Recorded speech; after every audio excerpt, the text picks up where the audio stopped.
जंगल में बहुत तेज बारिश हो रही थी। सभी पक्षी अपने घर के अंदर बैठकर खूब बारिश की आनंद ले रहे थे। कालू कौवा और गोरी कौवी दोनों अपने घर के अंदर बैठे हुए थे। कालू जी, मुझे आम खाने का बहुत मन कर रहा है। आप जाइए आम के बागीचे में और मेरे लिए 2-4 आम लेकर आए।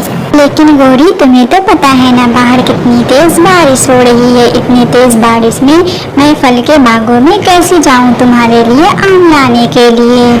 कालू जी, वो सब मैं कुछ नहीं जानती हूँ, बस मुझे आम खाने का मन कर रहा है और आप मुझे अभी के अभी आम ला करके दे। गोरी कौवी के जिद के आगे कालू कौवा हार मान जाता है और उतनी तेज बारिश में अपने घर से बाहर आम के बागीचे की तरफ जाने लगता है। कालू कौवा थोड़ी ही दूर आगे जाकर एक दरख्त की शाख पर बैठ जाता है।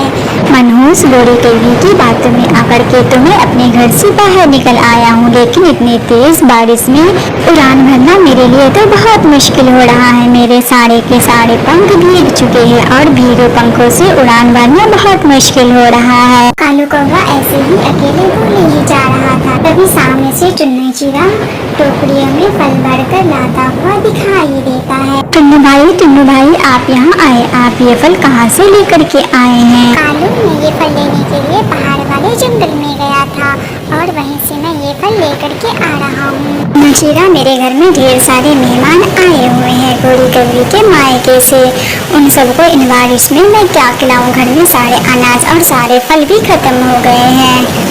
मेहमानों को खाना खिलाना तो बहुत जरूरी है, वरना हमारी इज्जत चली जाएगी। टुन्नू चिड़ा, एक काम करो, ये सारे फल तुम मुझे दे दो और फिर हम और तुम दोनों चलते हैं जंगल में, और जब दूसरे फल लेकर आएंगे तो फिर वो फल तुम अपने घर ले जाना।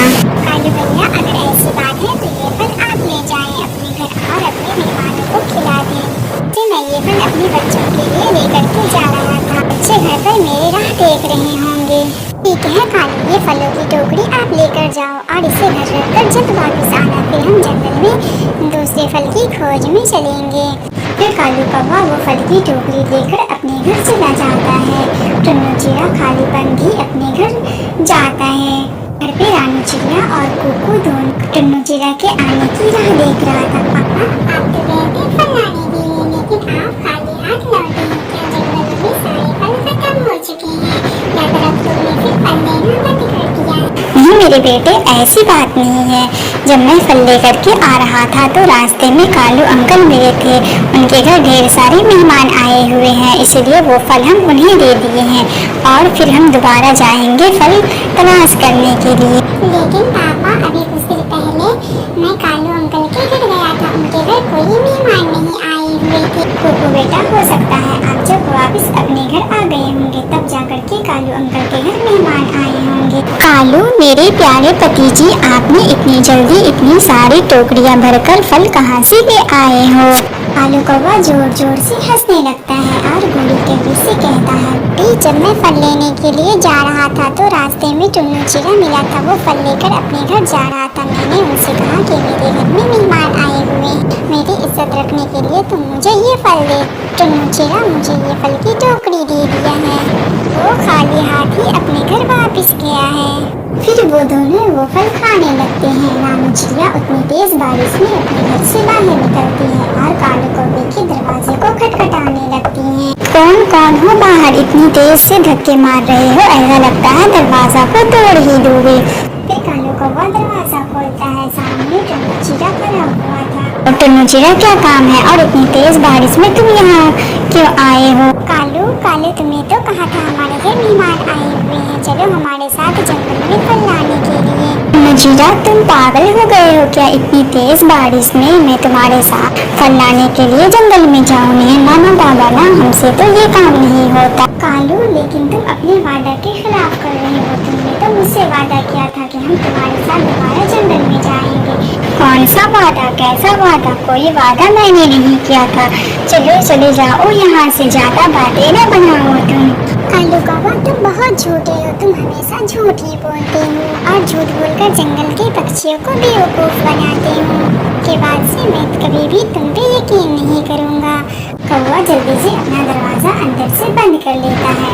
फिर टुन्नू चिड़ा अकेले ही जंगलों की तरफ फल लाने के लिए चला जाता है। टुन्नू चिड़ा फिर से जंगल में जाता है, लेकिन वहाँ कोई आम या कोई फल नहीं था। सारे के सारे पक्षी तोड़कर ले गए हुए थे। अब मैं कहाँ से अपने बच्चों को फल ला कर के दूं? मेरे बच्चे फल की राह देख रहे हैं। बहुत बड़ी गलती कर दी जो अपना फल ला करके उस कालू कौवे के बच्चे को दे दिया।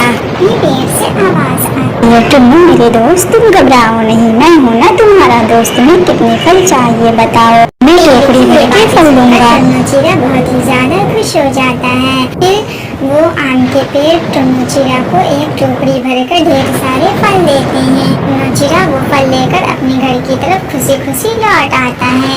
यहाँ रानू चिड़िया और कोको दोनों बहुत शिद्दत से अपने टुन्नू चिड़ा के आने की राह देख रहे थे। टुन्नू चिड़ा को पहुँचते ही वो दोनों बहुत ज्यादा खुश हो जाते हैं। आज हमारे बच्चे की इच्छा पूरी हो जाएगी, आज हमारे बच्चे जी भर के फल खाएंगे। फिर वो तीनों पक्षी के फल खाने लगते हैं और खूब बारिश का आनंद लेते हैं। बारिश में ठंडी ठंडी हवाएं आ रही थी खिड़की से घर के अंदर। फिर वो सब फल खाने के बाद मीठी नींद सो जाते हैं। वह और कौवे के घर में भी सारे फल खत्म हो चुके थे। दोनों भूख से बहुत ज्यादा परेशान हो रहे थे। कालू जी कुछ करो, मुझसे भूख बिल्कुल बर्दाश्त नहीं हो रहा है। थोड़ी भूख तो मुझे भी लगी है, लेकिन मैं अब क्या करूं?